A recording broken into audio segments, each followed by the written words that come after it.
में एक बार फिर खुशामदीद बात हो रही थी कौमी इत्तेहाद की डायलॉग और ख़ास तौर पे नए मिसाक जमहूरियत के हवाले से क्या कोई पॉसिबिलिटीज़ हैं। शमीर नकवी साहब गुफ्तगू कर रहे थे, इससे पहले मंदी साहब ने भी गुफ्तगू की।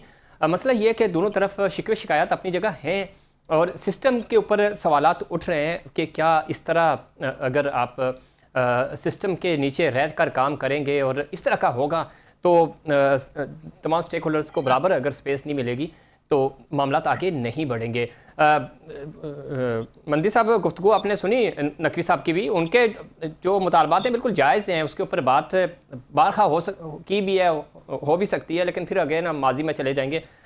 इलेक्शंस हमारे कैसे होते हैं, कैसे होने जा रहे हैं, अभी कश्मीर के भी होने वाले हैं, वहाँ भी क्या होगा वो भी आपको पता ही है। लेकिन इशू ये नहीं है, इशू ये है कि हम इसको दुरुस्त करने के लिए क्या कर रहे हैं। आप अपर हैंड हैं, आप हुकूमत में हैं, आप एक स्टेप आगे आएँ, अपोजिशन आपका साथ दे, मिलजुल कर कोई इस्लाहात लेके आए। 2007 में जब आप फिर बाद में ज़रा इलेक्शन लेट हुए, फिर मोहतरमा की शहादत के बाद 2008 में पाकिस्तान पीपल्स पार्टी की हुकूमत आई, आप लोग एक साथ मिलकर इलेक्शन में गए और उससे लेकर अब तक जमहूरियत तो है जैसी तैसी भी, तो इसको बेहतर किया जा सकता है, इसकी सुप्रीमेसी बहाल की जा सकती है। उसके लिए इक़दाम आखिर आप नहीं कर रहे हैं ना, आप साथ दें, आप बानी से मुलाकात के लिए कोई मौका दें, इनको जो जायज़ मुतालबात हैं वो पूरे करें, तो नकवी साहब और उनकी टीम भी आपका साथ देगी। आप मुझे कितना टाइम देंगे कि मैं आपके सवालात का जवाब दूं? आपके पास टाइम मेरे साथ टाइम बिल्कुल आप टाइम जी आप तो मैं आपको बता दूं कि मेरा नाम है बहरमन खान टंगी, ठीक है? ओके, देखिए आपके सवाल की तरफ आपने बहुत सवालात किए और नुकता है, मैं उनको करता हूं कि अपोजिशन और हुकूमत मिलकर इस मुल्क में सिस्टम को मजबूत करे और पार्लियामान की मजबूती के लिए आगे बढ़कर ज्वाइंट काम करे। सिस्टम क्या है? सिस्टम बनाने वाले तो हम लोग हैं। अभी मेरे भाई ने कहा कि यहाँ जीबी के इलेक्शन के बारे में बात की और अभी कश्मीर के बारे में बात की, तो जीबी के इलेक्शन के बारे में मैं बताता चलूं कि इसके पार्टी का 3-4 लोग खड़े थे और दावा करते थे कि हमारे 18 सीट हैं, हम 18 सीट जीत चुके हैं। तो अभी जिस सिस्टम को मैं खुद दागदार करता हूं, तो मुझे बताएं कि इसमें सिस्टम की क्या कसूर है? सिस्टम तो हमने दागदार बना दिया कि खुद खड़े किए 4 बंदे और फिर हमने दावा किया कि हम 18 सीटें जीत गए हैं। अभी कश्मीर के इलेक्शन से ये बात गए हैं, इसने बाइकआउट किया, तो अभी इसमें सिस्टम की क्या कसूर है? इसने तो खुद उस सिस्टम को दागदार बना दिया कि एक अपने आप को सियासी जुमात कहने वाले लोग इलेक्शन से भाग जाते हैं। मसला ये है कि आपको एक बात बता, मैं एक ज़मीना ऐड कर दूं कि अगर हम इस पे जाएंगे ना तो ये सब कुछ हो क्यों रहा है। असल सवाल नकवी साहब का भी यही था, मेरा भी यही है और सबका यही है, तो कि बहुत बड़े क्वेश्चन मार्क्स हैं। हम अगेन उस तरफ नहीं जाएंगे क्योंकि डिबेट चेंज हो जाएगी। हम ये कह रहे हैं कि चले जैसे तैसे भी हो गए, 24 के इलेक्शन, 18 के, माजी के, अब आगे चलना है आपने तो कुछ ना कुछ तो बेहतर करना पड़ेगा। इन सबको स्टेक होल्डर्स को मिलाएंगे, सिस्टम आपने ही बनाना है ना, पार्लियामान आप हैं, आवाम ने आपको वोट दिए, अब वो 47 पे आए, 45 पे आए, जहाँ पे भी आए, लेकिन एटलीस्ट कुछ बेहतर हो ताकि हम अगले इलेक्शंस का रोना जब मिलके बैठे हैं तो इस माजी के इलेक्शंस को लेकर उस इलेक्शन पे भी हम तनकीद ना करें, कहीं से तो आगाज हो। आप अगर मुझे मौका दे दे तो मैं आपके साथ का जवाब जी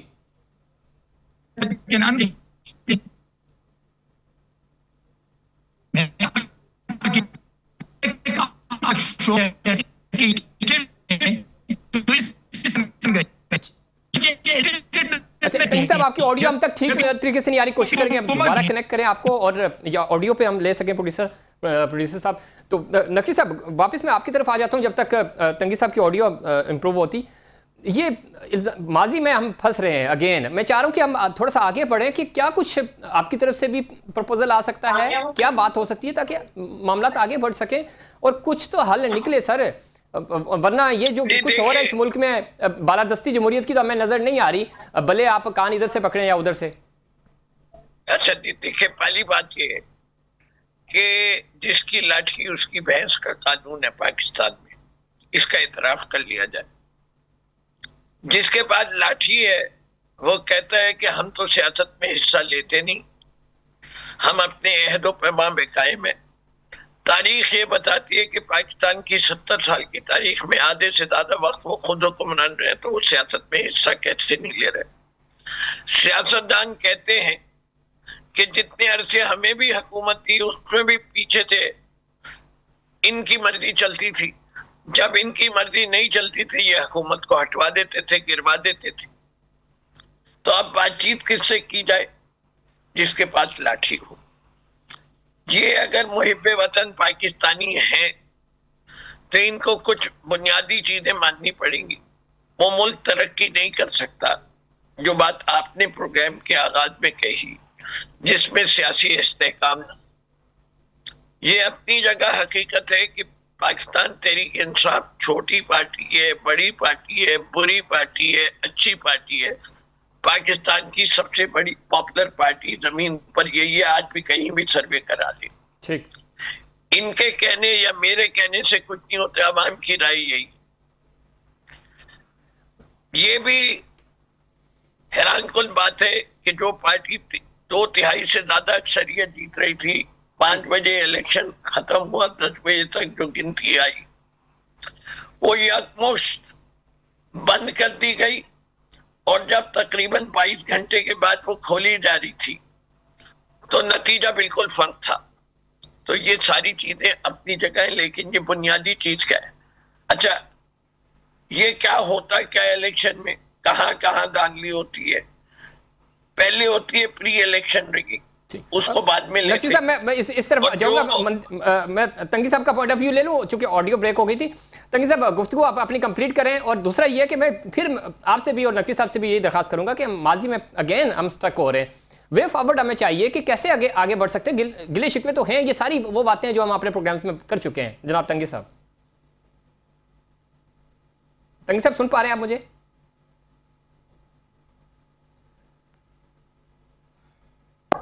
ये सब की ऑडियो नहीं आ रही। कोशिश करेंगे हम दोबारा उनसे रब्ता कर सकें। और नकवी साहब, अब दोबारा से मुज़ाकरात की तरफ मैं आता हूँ। है कोई मैं देखिए, आप जब मुझसे सवाल कर रहे हो तो मुझे मुकम्मल तो करने दिया करें। ये तो नहीं कि तंगी साहब लाइन पे आ गए तो आप चुप हो जाइए, अब मैं उनसे सवाल कर। जी, मैं आपसे ही सवाल है जी, आपसे इल्तिजा है। बात ये करने के लिए बैठे गवर्नमेंट, लेकिन साथ वो भी बैठे जो असल में सियासत को कंट्रोल कर रहे हैं। ठीक, जब तक वो नहीं बैठेंगे तो वो प्राइम मिनिस्टर जो कहता है कि मैं मुलाकात के लिए पूछ के बताऊंगा जी, उसके साथ बैठ के क्या गुफ्तगू की जाए? अच्छा, दूसरी चीज बड़े वादे हैं। कौन आदमी अपने पैर पे खुद को लाड़ी मारता है? Who is the beneficiary? इस पूरी इनायत का जो की गई 2024 के, उसी बेनिफिशियरी को आप कह रहे हैं कि जो कुछ आपको हासिल हुआ था वो आप खुद वॉलंटरी के पब करते हैं। हम तो चैलेंज ही ये कर रहे हैं ना। जी जी, तो ये तो पॉसिबल नहीं है। तो अगर रास्ता क्या पॉसिबल है करना है तो आपको कोई ऐसे लोग, जी मैं कह रहा हूँ कि फोरम की कौन सा फोरम है पार्लियामेंट के अंदर? देखिए, बड़ा बड़ा बड़ा बड़ा आसान रास्ता है जी। हम कहते हैं कि fair and free elections immediately, ठीक, fair and free elections immediately. इस फेयर एंड फ्री इलेक्शन को कैसे इंश्योर किया जाए? सवाल ये आता है। ठीक है ना? सलूशन क्या है? Fair and free election immediately. Immediately का मतलब क्या है? आइन कहते हैं 90 डेज। अब आप कहें 90 डेज नहीं पॉसिबल, तो आपको एक नेशनल गवर्नमेंट बनानी पड़ेगी, चाहे वो 2 महीने के लिए, 3 महीने के लिए, लेकिन सालों की नहीं हो सकती। सालों की मांगे तो कोई मानेगा नहीं। चलिए, 90 दिन के अंदर इलेक्टोरल रिफॉर्म नहीं हो सकते, इसलिए पार्लियामेंट से पास करने पड़ते। उसके लिए नेशनल गवर्नमेंट बनाए 3 महीने के लिए। 3 महीने की नेशनल गवर्नमेंट बनेगी, वो 3 महीने के अंदर ये रिफॉर्म करेगी, उसके बाद डिसॉल्व हो जाएगी, केयर टेकर सेटअप आएगा।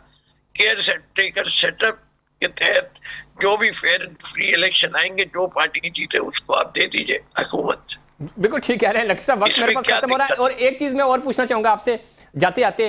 नकवी साहब, ये बताएं कि कश्मीर में वहाँ पे मुजाहिरीन बैठे हुए हैं, धरना जारी है और बुनियादी हकूक मांग रहे हैं वो, उनसे ना कश्मीर हुकूमत और ना वफाकी हुकूमत बात करने को तैयार है। तो ये कैसी जमहूरियत है और क्या ये पैगाम देना चाह रहे हैं? और बुरहान वानी की शहादत एक तरफ बनाई जा रही है, बुरहान वानी की शहादत, कश्मीर को शहरक कहा जा रहा है और दूसरी तरफ उससे बात नहीं की जा रही। जनाब नकवी साहब जी, मैं आपको इसका जवाब देता हूँ। I think so establishment and PMLN are falling apart. उसकी वजूहत जो है वो शायद आपके टीवी के प्रोग्राम पे बयान नहीं की जा सकती। आप लोगों को भी पता है, हमें भी पता है। अब ये फॉल अपार्ट करने के लिए उनके खिलाफ चार्जशीट बन रही है। बलोचिस्तान में हम के जिम्मेदार नहीं बन सका, फाइनेंशियली जो है डिलीवर नहीं कर पड़े, AJK के अंदर लोग नाराज हैं। ये सारी चीजें बुनियाद बनेंगी किसी नेशनल गवर्नमेंट को बनाने के लिए और फ्रेश इलेक्शन के लिए। तैयारी हो रही है, लेकिन बादशाह सलामत की जो मर्जी होगी वो अपने लिए strategically option A, B, C, D, E लेके चलता है। A माशाल्लाह लगा दो, B ये कि मुस्लिम लीग को राजी कर लो, C ये मुस्लिम लीग और पीपल्स पार्टी की कोलिशन कर दो, D ये कि इमरान खान को बाहर कर दो, वो खुद ही इनकी हुकूमत करा देगा, E ये मेज पे बैठ के टेबल टॉक कर लो और उसके ऊपर एक नेशनल गवर्नमेंट बना लो। फैसला कौन करेंगे? जो भी जिसके हाथ में लाठी है। कोर कमांडर्स के पास लाठी है तो कोर कमांडर्स करेंगे, फील्ड मार्शल के पास लाठी है तो फील्ड मार्शल करेंगे। फैसला आप कर लीजिए, बैरामन टंगी साहब कर ले। हम तो इस वक्त कौम को आगाही देने की मिशन पे है। बिल्कुल, आगाही जरूरी भी है। बहुत शुक्रिया जनाब नकवी साहब आपका और टंगी साहब आपका, बहुत शुक्रिया। ऑडियो की वजह से आपसे बात नहीं हो सकी और कुछ टेक्निकल इश्यूज़ की वजह से सादिक मेमन साहब हमें ज्वाइन नहीं कर सके। वक्त हुआ ब्रेक का, ब्रेक से वापस आएंगे तो बात करेंगे बलूचिस्तान में दहशतगर्दी के पीछे भारत इन्वॉल्व है और ये आज से नहीं पिछले एक अरसे से दहशतगर्दी करवा रहा है, उस पर बात करेंगे। लेकिन उससे पहले कमर्शियल ब्रेक।